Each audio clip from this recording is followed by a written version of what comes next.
इस श्लोक में आज का चर्चा का विषय है यज्ञों की सृष्टि और यज्ञों का महत्व।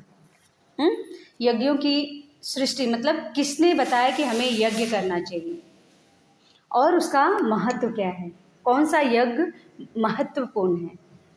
ठीक है, तो आज हम ये जानेंगे।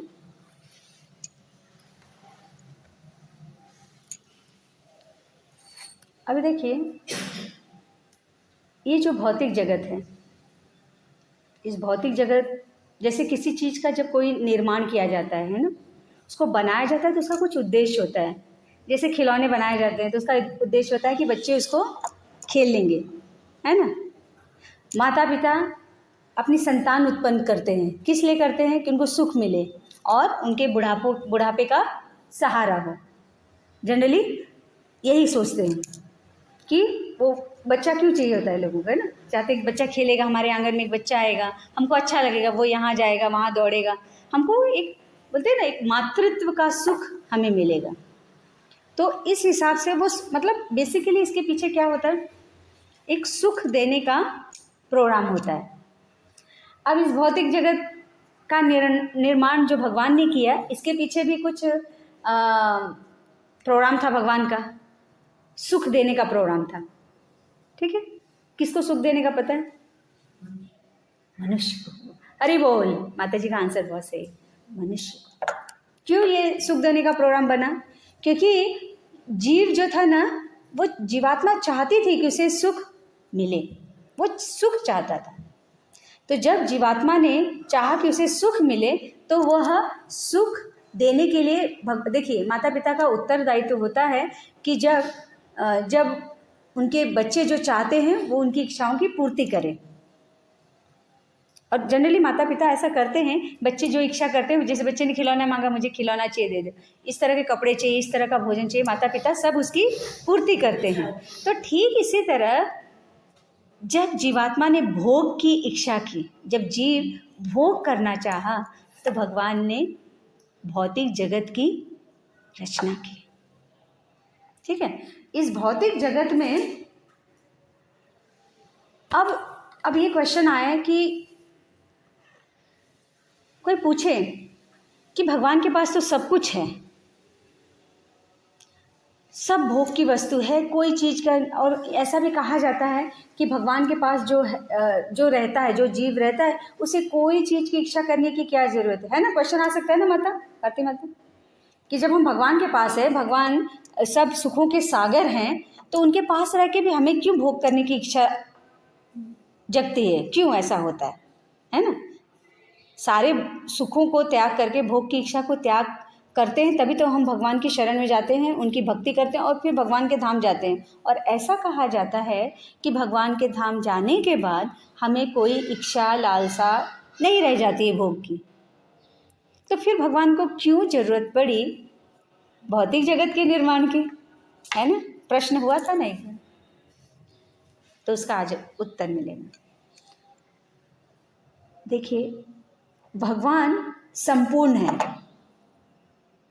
हर चीज़ों के, वो बोलते हैं ना, वो उनको पूर्ण पुरुषोत्तम कहा गया है, हर चीज़ में वो पूर्ण है। ठीक है, तो ऐसे यहाँ पर जब बोले ना कि वो इच्छा, जैसे हमारी किसी चीज़ की इच्छा हुई, कोई चीज़ की चाहत हुई, ऐसे भगवान इच्छाओं के सागर हैं और उस इच्छा को वो स्वतंत्र रूप से वो पूरा करते हैं। मतलब क्या कहते हैं कि वो जो भी चाहते हैं, वो उसकी वो इच्छाओं के वो अनंत सागर हैं, उसमें उनको कोई रोक टोक नहीं है, कोई उनको रोक नहीं सकता। वो अपनी इच्छा को वो जो चाहते हैं वो पूरा करते हैं। मतलब वो उसमें क्या है, वो स्वतंत्र है। भगवान का क्या एक गुण है, स्वतंत्र इच्छा करना, उसमें किसी का रोक थाम नहीं है, मतलब कोई उनको रोक नहीं सकता। तो भगवान का जो ये गुण है ना, स्वतंत्र इच्छा करने की शक्ति, तो ये क्या है, ये अनंत है, लिमिटेड नहीं है। जैसे कि हम जो हैं जीव, क्या है कि हम भी उनकी एक गुणात्मक क्या कहें कि गुणात्मक अंश हैं। जीव जो है गुणात्मक अंश हैं। जीव गुणात्मक अंश होने की वजह से जो उनकी जो स्वतंत्रता की शक्ति है वो हमारे अंदर भी है। लेकिन भगवान के अंदर ये शक्ति क्या है? अनलिमिटेड है।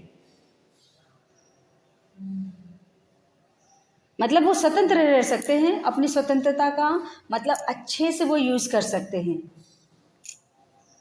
उसमें उनको किसी की हेल्प की ज़रूरत नहीं है ना, समझ रहे?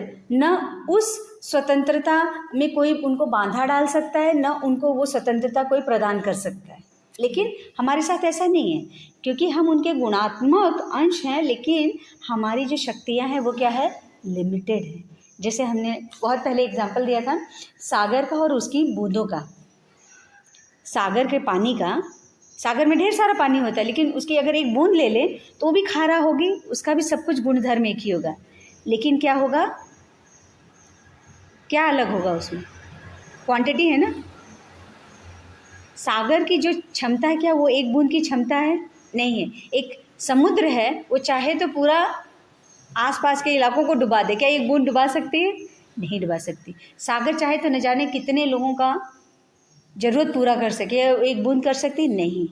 तो ठीक उसी तरह जीवों की भी यही अवस्था है। हम भगवान के एक गुणात्मक अंश हैं, लेकिन भगवान की जो स्वतंत्रता की क्षमता है वो हमारे अंदर उतनी क्षमता नहीं, लिमिटेड है, वेरी लिमिटेड। इसलिए हम क्या होते हैं कि हम खुद से उस स्वतंत्रता को भोग नहीं पाते हैं। हमें किसी की ज़रूरत पड़ती है, सहयोग की ज़रूरत पड़ती है। ठीक है। अब यहाँ पर बताया जाता है कि अब उसमें किसकी ज़रूरत पड़ेगी हमको? नेचुरली भगवान की ज़रूरत पड़ेगी, क्योंकि भगवान ही पूर्ण पुरुषोत्तम है। क्योंकि ये गुण हमें कहाँ से मिला है? भगवान से मिला है। स्वतंत्रता का गुण कहाँ से मिला? भगवान से मिला। तो नेचुरली भगवान ही हमको हेल्प करेंगे।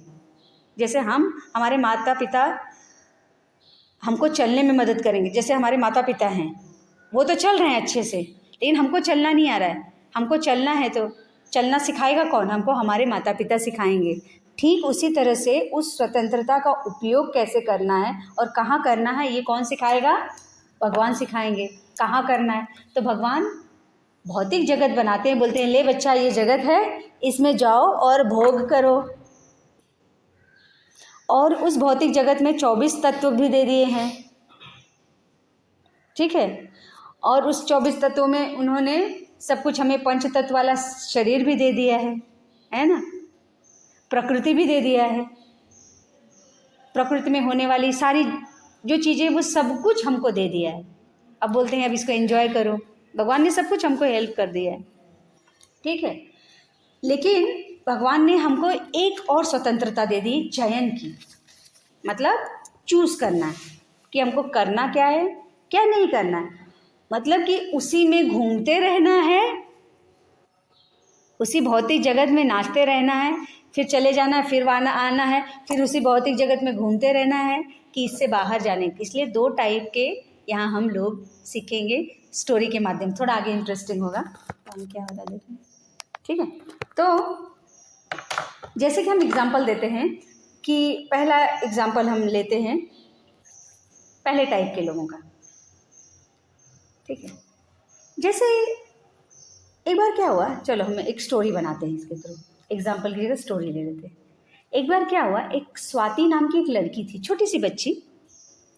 उसकी माँ रोज़ उसके लिए खाना बनाया करती थी, अच्छे अच्छे भोजन बना के देती थी। कभी पालक पनीर, कभी डोसा, कभी छोले भटूरे, कभी पिज़्ज़ा, कभी पास्ता तो ऐसे कुछ कुछ अच्छी अच्छी चीज़ें बना के दिया करती थी। तो बच्ची बहुत खाती थी। एक दिन उसने माँ से जिद कर ली, बोली आप इतना अच्छा अच्छा बनाते हो, मुझे भी खाना बनाना है, मुझे भी कुछ बनाना है, मैं आपको बना के खिलाऊंगी। मम्मी बोली नहीं नहीं, मैं तो खुद बना के खाऊंगी। तो ठीक है, मैं बनाऊंगी और मैं खुद खाऊंगी, मुझे एंजॉय करना है, मुझे कुकिंग करना है, मुझे कुकिंग करना है। अब बच्ची जिद पे आ गई।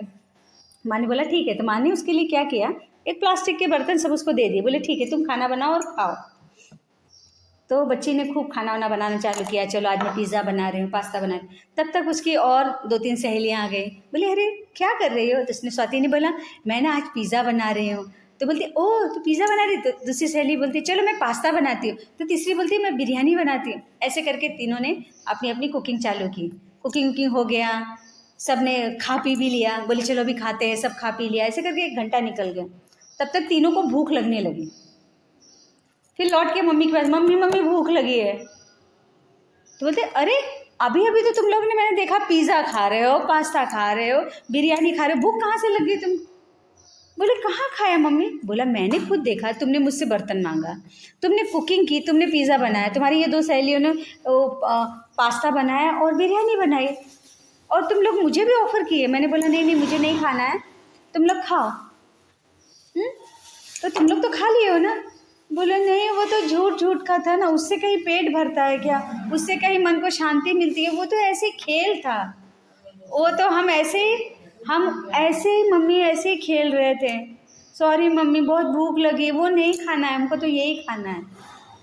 ठीक है, तो ये पहले तरह का जीव है। ठीक उसी तरह जैसे इस एग्जाम्पल में हमने देखा कि उस बच्ची को उसकी माँ ने मदद किया, उसको एक्सपीरियंस लेने के लिए कि कुकिंग करो और खा के देखो पेट भरता है कि नहीं, मेरे बनाने से भरा या खुद के कुकिंग करके एंजॉय किया तुमने, वो कुकिंग एंजॉय की फिर तुम्हारा पेट भरा। सब कुछ एंजॉय किया उसने, कुकिंग एंजॉय की, मम्मी को देखती थी कड़छी चला रही है तो वो भी चला रही है, नमक डाल रही है, सब मतलब इमेजिन कर रही थी, और वो खुशी हो रही थी इतना सब कुछ लेके। लेकिन लास्ट में क्या हुआ, उसका पेट नहीं भरा। तो हमने क्या देखा, पहले वाला जो पहले प्रकार का जीव जो वापस जाने का मार्ग ढूंढा, मतलब उसको जैसे भूख लगी, जैसे उसको शांति नहीं मिली तो तुरंत वो गई अपनी माँ के पास। ठीक इसी तरह पहले प्रकार का जो जीव होता है वो इस भौतिक जगत में जब वो 84 लाख योनियों में भटकता भटकता भटकता सुख की तलाश करता करता करता थक जाता है, और उसे मन वांछित, ऐसा नहीं सुख नहीं मिलता है, मन वांछित इटर्नल सुख, मतलब वह सुख जो स्थायी हो, परमानेंट हो, जब वह नहीं मिलता तो वो बोलता है ओहो मैं तो गलत जगह आ गया, गलत जगह फंस गया। तो वो इससे निकलने की कोशिश करता है, तो वो मार्ग ढूंढने लगता है कि मैं कैसे वापस जाऊं, तब वो भक्ति मार्ग को अपनाने की कोशिश करता है। अब दूसरे तरह का जो व्यक्ति होता है जो कि लात खाता है, घूसा खाता है, सब कुछ खाता है, और थोड़ा सा जैसे ही सुख मिल जाता है सोचता है आहा कितना सुखी है ये जीवन, है ना। जैसे लात घूसा पड़ता है, रोता है, गाता है, चिल्लाता है, फिर बोलता है अरे यार इससे तो मर जाना बेहतर है, क्या जीवन है। और जैसे सुख थोड़ा सा मिल जाता है अपने रिश्तेदारों से, परिजनों से, तो बोलता है कितना अच्छा जीवन है, सब कितने अच्छे, सब बड़े अच्छे, है ना। तो ये दूसरे टाइप के लोग हैं। अब इसको एक एक्सपेरिमेंट के जरिए समझते हैं। एक बार गौरांग प्रभु जी लेक्चर दे रहे थे, उन्होंने लेक्चर में एक एक्सपेरिमेंट के बारे में बता रहे थे कि एक साइंटिस्ट, वैज्ञानिक एक्सपेरिमेंट कर रहा था एक चूहे पर। उसने क्या किया, एक चूहे को एक केज में, पिंजरे में बंद कर दिया। ठीक है, उस पिंजरे में उसने अलग अलग करके इसने 5 बटन नीचे लगा दिया कि जैसे चूहा उसमें कूद फांद करे तो उसका पैर उस बटन पर पड़े और वो बटन दबे। अब क्या था, हर बटन पे उसने वायर से कनेक्शन किया था जिससे कुछ चीज़ ऊपर से गिरता था। तो पहले बटन का कनेक्शन किया था जिससे वो रोटी के छोटे छोटे टुकड़े गिरते, जैसे वो प्रेस होगा रोटी के छोटे छोटे टुकड़े गिरेंगे। दूसरे बटन पे उसने पानी का कनेक्शन किया था कि जिससे वो बटन दबे तो 2-4 बूंदे ऐसे पानी की गिरे जिससे चूहा पानी पी सके। अब तीसरे बटन पे कुछ नहीं था, और चौथे बटन पर जैसे ही प्रेस हो तो छोटे छोटे पत्थर के टुकड़े गिरते थे जिससे उसको चोट लग जाए, ऐसे मतलब उसके लिए तो बड़े थे, लगे तो उसको चोट लग जाए।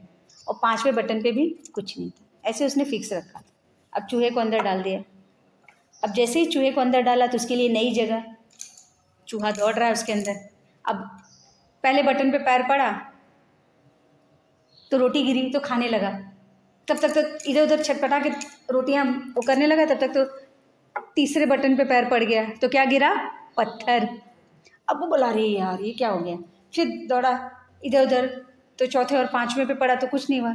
अब उसको प्यास लग रही, इधर उधर कर रहा है, पानी पानी पानी, तब तक तो एक्सीडेंटली उसका पैर दूसरे वाले बटन पर पड़ गया तो उसको पानी मिल गया, वो संतुष्ट हो गया, बोला अरे वाह ये तो बड़ी अच्छी चीज़ है। तो अब वो उसके लिए गेम बन गया। तो क्या हुआ, इधर कूदा फांदी करता, वो देखता है कौन से पे क्या गिरता है, ऐसे ऐसे ऐसे करते करते वो पूरा दिन वो करता रहा, और रात तक उसको पता चल गया कि कौन सा बटन दबाने के बाद क्या मिलता है। तो उसको पता चला कि पहले बटन पे पैर दबाने पे रोटी के टुकड़े मिलेंगे, दूसरे पर पानी मिलेगा, तीसरे पे तो भैया कुछ नहीं है, हैं, और चौथे पे तो पत्थर मिलेगा, मार पड़ेगी, पांचवे पे भी कुछ नहीं। बोला अच्छा है, बहुत अच्छा है, तो बड़ी अच्छी जगह है, भले बंद है, घूमने को नहीं मिलता है, स्वतंत्रता नहीं है, मतलब हम मनमानी नहीं कर सकते, लेकिन अच्छी जगह खाने पीने को मिल जाता है। वो सो जाता है खा पी के रात। बोलता है, सोचता है भैया कल से तो खाने का टेंशन ख़त्म, पता है कौन सा बटन दबाना है और क्या खाने को मिलेगा। सुबह सो के उठता है और फटाफट जाता है और फट से पहला बटन प्रेस करता है, 4-5 धाड़ धाड़ धाड़ पत्थर गिरते हैं, और चिल्लाता आओ आओ आओ करके भाग जाता है, एक कोने में जाके ऐसे बैठ जाता है। बोलता है ये क्या था, कल तो मैंने इस बटन को प्रेस किया था तो रोटियां गिरी, आज तो पत्थर गिर रहा है। यार मेरे से दौड़ने में तो कोई ये चौथे नंबर का बटन गलती से तो नहीं दब गया, कुछ तो गड़बड़ है। थोड़ी देर तक वो चुपचाप ऐसे रहता है, फिर जाके वापस बोलता है एक बार चेक करना चाहिए, जल्दी से दबा के भाग जाऊंगा। तो दौड़ के जाता है, फट से बटन दबाता है, फट से भाग के आता है, तब तक तो 1-2 पत्थर लग भी जाता है उसको। बोलता नहीं कुछ तो गड़बड़ है। अब कहाँ से भोजन मिले, क्या हुआ था पता है, रात को साइंटिस्ट ने उस बटन का सीक्वेंस चेंज कर दिया था, बदल दिया था उस बटन के नंबरिंग को।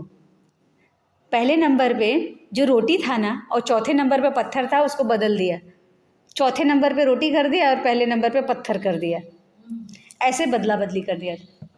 अब वो घूम घूम के देख रहा है, सब बटन को एक एक करके दबा के देख रहा है, तो लास्ट में उसको पता चला कि चौथे नंबर पे रोटी है। पानी तो बराबर दूसरे नंबर पे था। बोला हाँ चलो ठीक है, पहले नंबर पे पत्थर है, उधर नहीं जाना है, याद रखना है, ठीक है, अपने काम का दूसरा और चौथा है, ऐसा सोचता है पूरे दिन वो ऐसे। लेकिन ये जानने में उसको क्या हो गया, पूरा दिन लग गया, पूरा दिन कभी इधर, क्योंकि वो चूहा था ना, दुड़ुक करके दबाता, उसको पता ही नहीं चलता कौन सा बटन दबाया। इंसान के पास डेवलप बुद्धि होती है, उसकी बुद्धि बहुत शक्तिशाली होती है ना, जानवरों के पास इतनी नहीं, बुद्धि की क्षमता इतनी नहीं होती, इतनी स्ट्रांग नहीं होती। पूरा दिन निकल गया, फिर लेकिन रात को वो बहुत खुश था कि एटलीस्ट उसको पता चल गया कि रोटी। तो तीसरे दिन भी बोलता है, सुबह उठता है, बोलता है चौथे नंबर पे रोटी है, दूसरे नंबर पे पानी, बाकी और कहीं कुछ नहीं है, पहला नंबर तो बिल्कुल दबाना नहीं है, चलो चौथे नंबर पे जाते हैं। खुशी खुशी दौड़ता है, चौथा नंबर दबाता है, जैसे दबाता है तो पानी उसके ऊपर। बोलता है ये क्या है, आज तो पानी है, ये क्या हो रहा है, कल तो रोटी थी, उसके पहले पत्थर था, आज पानी है, गड़बड़ क्या हो रही है। तो बोलता है कुछ तो हो रहा है इधर। फिर बोलता है चलो कोई बात नहीं, मेरे लिए पूरा दिन का काम है। फिर वो ढूंढता है ढूंढता है ढूंढता है, फिर ऐसे गोल गोल घूम घूम के रोटी ढूंढता है। बोलता है अभी रोटी किस पे मिलेगी, तो उसको 2 नंबर पे रोटी मिल जाती है। अब रोटी 2 नंबर पे मिल गई, 4 नंबर पे पानी मिल गया, और पत्थर आ गया 5 नंबर पे। 5वां जैसे दबाया, बोला 5वें तो कुछ नहीं, चलो ऐसे ही दबाते, दबाया तो धड़ धड़ धड़ पत्थर गिर गया। फिर से बोलता अरे आज 2 पे पत्थर आ जाएंगे क्या, तो बोलता नहीं नहीं एक ही पे पत्थर है। उसको लगा वापस से 1 पे रहेगा और 5वें पे रहेगा, देखा तो सिर्फ 1 पे पत्थर। तो हर दिन का ये रूटीन बन गया अब उसका। चूहा जाता और हर दिन वो सीक्वेंस चेंज रहता, और कभी उसको पत्थर मिलते, कभी पानी मिलता, कभी रोटी मिलती, और कभी कभी कुछ भी नहीं मिलता, क्योंकि वो बटन का सीक्वेंस चेंज होता रहता। तब उसके लिए एक तरह का गेम हो गया था, वो भी एक्साइटेड रहता है आज क्या होने वाला है, फन उसके लिए हो गया। ऐसे करते करते कुछ दिन बीत गए। एक दिन साइंटिस्ट ने सोचा चलो आज इसका दरवाज़ा खोल देते, किसका, पिंजरे का, देखते हैं चूहा बाहर निकल के भागता है कि नहीं भागता है। पिंजरे का दरवाज़ा खोल के खड़ा हो जाता है, और चूहा बटन दबाने में बिजी है। फिर वो आवाज़ भी करता है और पॉइंट करता है, देखो इधर विंडो खुला है, वो ऐसे देखता है, फिर वो अपना बटन दबाने में बिजी हो जाता है चूहा। साइंटिस्ट सोचता है अभी क्या, अभी मेरा प्रश्न है, चूहा बाहर भागेगा कि नहीं भागेगा। दरवाज़ा खुला है, साइंटिस्ट ने दिखा भी दिया है, चूहे ने देख भी लिया है। अब चूहा खा के पानी पी के भागेगा कि नहीं भागेगा, आंसर दीजिए आप लोग। कौन देगा आंसर? कितने लोग आंसर देना चाहेंगे? हाथ उठा लीजिए, हाथ उठाइए। उसने साइंटिस्ट ने दरवाज़ा खोल दिया है और चूहा बिजी है बटन दबाने में, और साइंटिस्ट ने दिखाया कि दरवाज़ा खुल गया, तुम भाग भी सकते हो, और चूहे ने देख भी लिया है, लेकिन वो बिजी है थोड़ा खाने में, अभी खाना ढूंढ के खाने में। तो चूहा अब क्या करेगा? खा पी के भाग जाएगा कि चूहा रुके? हाँ मम्मी बोलो।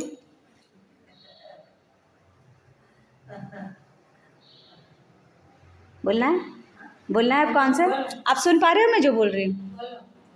अच्छा नहीं, ओके ठीक, रुकेगा। और कोई कुछ बोलेगा? रुकेगा, रुकेगा।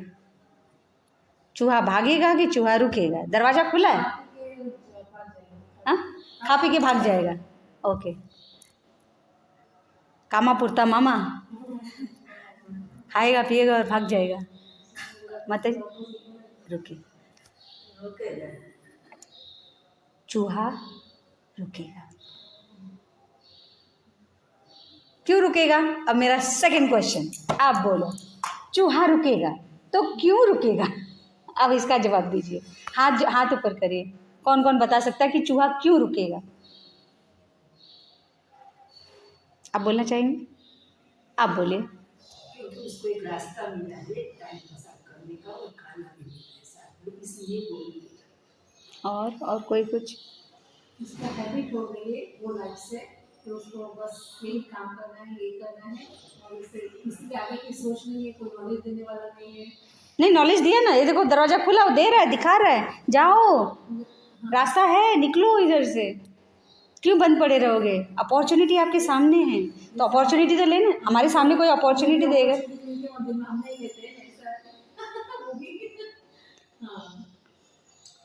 प्रिया, उसको आनंद आ रहा है उस चीज का, इसलिए वो बाहर नहीं रहता, क्योंकि बाहर में उसको वही काम करता है, खाना खाने के लिए, लेकिन उसको आराम से मिल रहा है, तो उसको अभी वही चाहिए, इसलिए वो नहीं आएगा बाहर।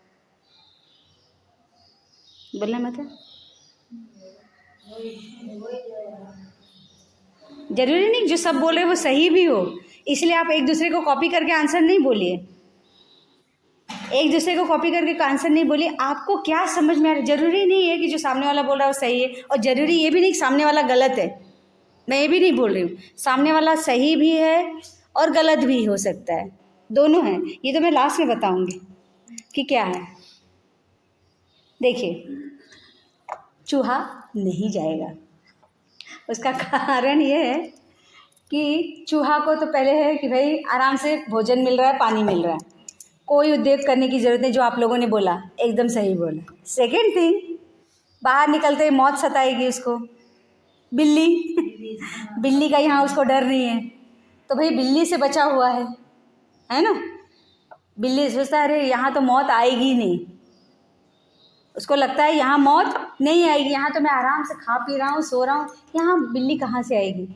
क्यों? साइंटिस्ट निकाल के चूहे को बिल्ली के सामने नहीं रख सकता है, या दरवाज़ा खुला छोड़ दे, बिल्ली आके खा ले, मौत तो जहाँ आनी वहाँ आ जाएगी। लेकिन चूहा क्या सोच रहा है कि उसको वहाँ बिल्ली नहीं खा सकती, बिल्ली नहीं आएगी। और वही तो बता रहे हैं ना कि चूहे को, वही तो एक्सप्लेन करी, सुन मतलब आप सुन नहीं रहे हो।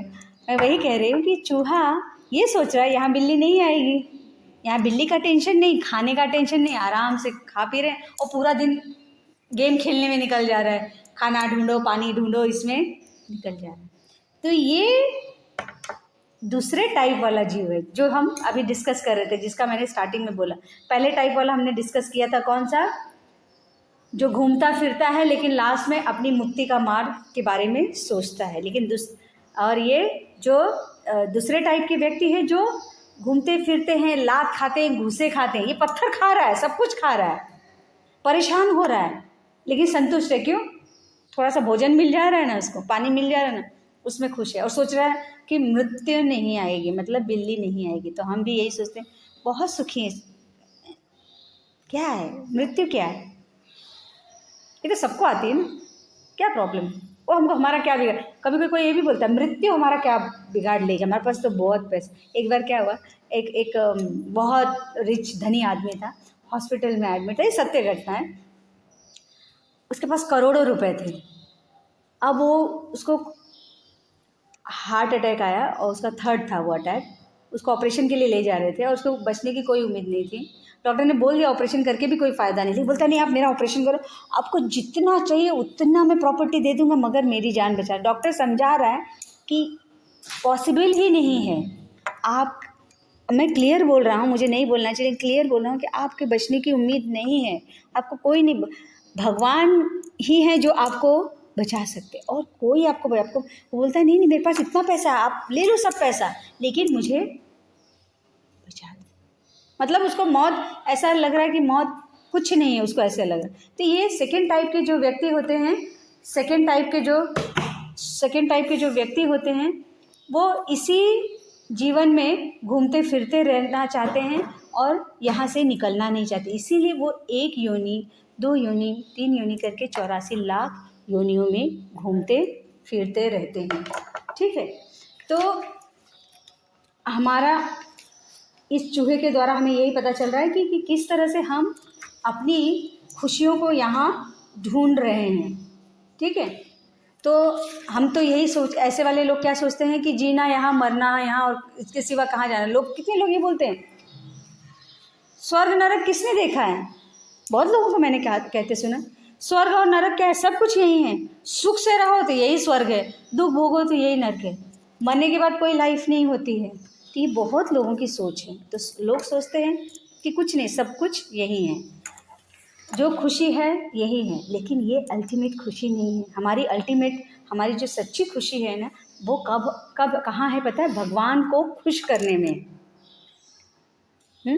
और भगवान को कब खुश करें, भगवान कब खुश होंगे, उसका उपाय हमें जानना होगा। उसका उपाय देखिए यहाँ पर बताया गया इस श्लोक में, आज के इस श्लोक में है ना। इस श्लोक में इसका उपाय बताया गया। क्या बताया गया है? यज्ञ। और ये उपाय किसने बताया है? प्राणियों के स्वामी यानी प्रजापति। तो पूरे प्राणियों का स्वामी देखा जाए तो कौन है? भगवान है, भगवान कृष्ण है ना। भगवान कृष्ण ने बताया कि यज्ञ करो, है ना, दान पुण्य करो, यज्ञ करो, इससे हो जाएगा। लेकिन ये यज्ञ जो है वो कलयुग के लिए नहीं है। कलयुग के लिए संकीर्तन यज्ञ, यही यज्ञ मान्य है। जैसा कि यहाँ श्लोक में आगे भगवान बताते हैं कि कलयुग में वैदिक शास्त्रों ने संकीर्तन यज्ञ यानी भगवान के नामों का कीर्तन का विधान किया है। देखो, और दूसरा कुछ नहीं बताया, भगवान के नाम का कीर्तन करना है। ठीक है, यही उपाय है भगवान के नाम का। ठीक है, तो कृष्ण भावना, अगर कलयुग में बद्ध जीव को कृष्ण भावना भावित बनाना है और या भगवत धाम भेजना है, तो हमें क्या करना होगा? संकीर्तन यज्ञ करना होगा। जैसे कि चैप्टर 9, इसी भगवत गीता में चैप्टर 9 श्लोक संख्या 19 में श्लोक बताया गया है कि सततम कीर्तयन्तो माम यततंश्च दृढ़वता। मतलब सततम यानी निरंतर, कीर्तयन्तो यानी कीर्तन करते हुए, माम यानी मेरे विषय। भगवान कहते हैं कि सतत मेरे नाम का कीर्तन करते हुए। कैसे? दृढ़ संकल्प लेकर, यततंश्च दृढ़वता, मतलब दृढ़ संकल्प लेकर मेरे नाम का कीर्तन करो। भगवान यज्ञ बता रहे हैं, लेकिन कौन सा? वो वाला नहीं, आहुति देने वाला, ब्राह्मण को बिठा के ब्राह्मण आहुति डाल रहा है, स्वाहा, वो यज्ञ नहीं बोल रहे हैं भगवान। वो कलयुग के लिए यज्ञ है ही नहीं है। क्यों? उसका कारण क्या है? क्योंकि ब्राह्मण शुद्ध नहीं है कलयुग के। कलयुग का ब्राह्मण स्वार्थी हो गया है, उसमें ब्राह्मणिकल क्वालिटी नहीं है। वह सब कुछ क्या होता है? लोभी हो गया है ब्राह्मण। अब का ब्राह्मण लोभी हो गया है, उसे अपने सिर्फ लक्ष्मी से चिंता है कि उसका पॉकेट भरे, उससे चिंता है। इसीलिए जब ब्राह्मण शुद्ध नहीं है तो ब्राह्मण के द्वारा किया हुआ यज्ञ भी शुद्ध नहीं। इससे उससे वो किया हुआ यज्ञ का हमें क्या नहीं मिलता? उससे जो पुण्य मिले हमें, वो हमें नहीं मिलता। इसलिए यज्ञ नहीं करना चाहिए। एक बार की बात है, अभी बताएं कि किस तरह से यज्ञ ब्राह्मण क्या बोलते हैं इसको कि लोभी, अभी एक लोभी ब्राह्मण की कथा सुनाकर इसको ख़त्म करते हैं कि एक बार एक ब्राह्मणों के बारे में पता होगा कि ब्राह्मण जनरली क्या होता है कि वो यज्ञ कराते हैं और किसी का कोई गुजर जाए तो उसका तर्पण कराना, क्रियाकर्म कराना, वो सब कार्य करते हैं, ठीक है। तो क्या हुआ कि लेकिन क्या है कि ये ब्राह्मण जो होते हैं ना, वो ब्राह्मण अपने घर के का कार्य नहीं कर सकते, पूजा पाठ या तर्पण किसी का नहीं कर सकते। ब्राह्मण अपने खुद के घर का नहीं कर सकता है, उसको दूसरा ब्राह्मण बुलाना पड़ेगा। लेकिन क्या हुआ, यह एक जिस ब्राह्मण की हम बात करें, ब्राह्मण बहुत ही कंजूस था और महालोभी, कंजूस नंबर 1 और लोभी नंबर 1। अब उसके पिता गुजर गए थे, अब उसको तर्पण कराना था। बोला अरे यार, किसी ब्राह्मण को बुलाऊंगा तो पैसे देने पड़ेंगे, दक्षिणा देनी पड़ेगी, पैसा खर्चा हो जाएगा, एक काम करता हूँ खुद कर लेता हूँ। उसकी पत्नी थोड़ी सी सात्विक विचारों वाली थी, बोली कैसे हो, खुद नहीं करो, खुद से नहीं होता है, आपको तो पता है ना। बोला हाँ सब ज्ञात है, मुझे मत बताओ, मुझे ज्ञात है। बोले फिर क्यों कर रहे हो? बोले ब्राह्मण बुलाऊंगा तो उसको दक्षिणा देनी पड़ेगी, पैसे खर्च होंगे ना, इसीलिए नहीं बुलाना।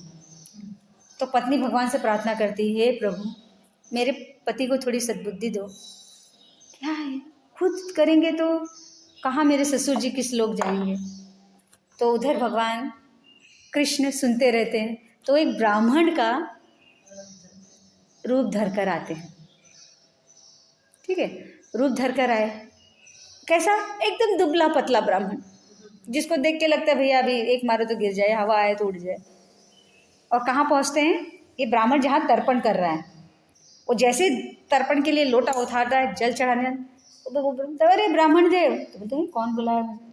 पीछे मुड़ के देखते हैं, बड़ा सा दुबला बोलते हैं अरे मैंने सुना आप खुद ही तर्पण कर रहे हो। अरे मैं हूँ ना इधर, मैं कराता हूँ आपका तर्पण, आप मत करिए, खुद से नहीं होता है।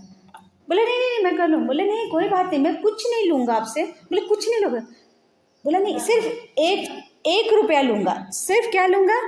1 रुपया लूँगा, 1 रुपया मैं आपसे लूँगा बस। तो बोलता अरे 1 रुपया लेगा, मतलब उसको 1 रुपया भी नहीं देना था। तो झूठ बोलता है मेरे पास तो 1 रुपया भी नहीं। तो ब्राह्मण बने भगवान कहते कोई बात नहीं, मैं आपके घर आकर ले जाऊंगा। तो ये ब्राह्मण सोचता है अरे घर आने जाने में 5 रुपये खर्चे हो जाएंगे, तो क्या आएगा 1 रुपया लेने। बोले हाँ आज दोपहर को 12 बजे आ जाना, आके ले जाना। तो ब्राह्मण बने भगवान ने उसका सब तर्पण क्रियाकर्म जो भी था सब करा दिया। अरे ब्राह्मण अपने घर चला जाता है, घर आके अपनी वाइफ से बोलता अरे बड़े अच्छे से हो गया। वाइफ बोलती कर दिया तर्पण खुद ही। बोलते नहीं आज एक ब्राह्मण मिल गया, बड़ा दुबला पतला था, कुछ खिलाना भी नहीं पड़ा। अरे इतना क्या खाएगा वो, कुछ भी नहीं, और उसने कुछ लिया भी नहीं। 1 रुपया बोला, क्या आएगा लेने? 5 रुपया कोई खुद का थोड़ी ना खर्चा करके 1 रुपया लेने आएगा, ये तो घाटे का सौदा होगा। तो क्यों आएगा, आराम से रहो, अपने पैसे बच गए, आराम से। जहाँ पर कुछ 1-8 हज़ार खर्चा होता मेरा, 1 रुपया भी खर्चा नहीं होगा। सोचो कितनी अच्छी बात है। ब्राह्मणी बोलती, सर पे हाथ रख लेती, बोलो अच्छा चलो जो आप करो सब ठीक है। तो बोलते अरे लेकिन फिर बोलती अगर वो आ गया ब्राह्मण तो मैं क्या बोलूँ? बोले बोलना ब्राह्मण सो रहा है। बोले अच्छा ठीक है।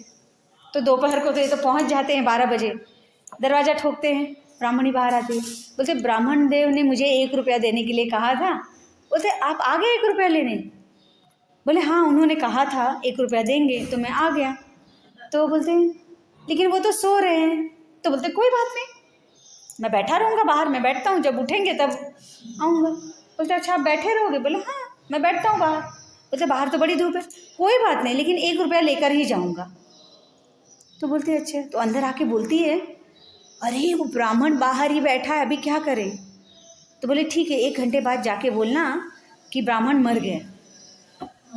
तो ब्राह्मण बोलते क्या बोलते हो? बोलते अरे 1 रुपया बचाना है ना, उसको बोलना मर गया, अभी मरे हुए से कोई पैसा थोड़ी ना लेगा। बोलती हे भगवान, अच्छा ठीक है जो आप बोलो। 1 घंटे बाद वो बाहर बोलती है, रोते हुए आती, बोलती ब्राह्मण तो मर गया। तो ब्राह्मण बने भगवान बोलते ब्राह्मण मर गया? बोलते हाँ। बोलते अभी कौन आपको पैसा देगा?